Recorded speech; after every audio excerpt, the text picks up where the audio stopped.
Welcome to Penrose Learning, where we make understanding easy. Hello everyone. In this video, I will show you how to connect your Nissan Murano to a garage door opener using the Easy Home Link system. First, ensure your Murano is parked safely outside your garage, with the engine running or ignition on. You will need your original garage door remote, ideally with a new battery for best results. Find the 3 Home Link buttons, usually located on your vehicle's overhead console or rearview mirror. These simple preparation steps will set you up for success.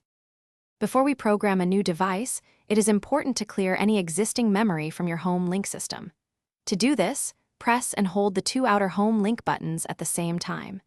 Keep holding them for approximately 10 to 20 seconds until you see the indicator light flash rapidly.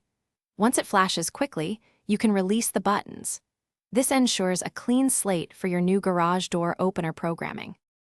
Now, let's program your handheld remote to your Murano's Home Link system.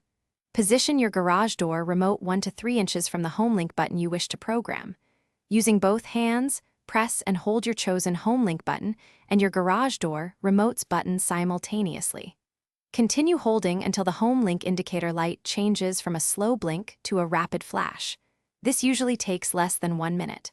Once it flashes rapidly, release both buttons. Thanks for watching. If this was helpful, leave a like and consider subscribing. See you next time.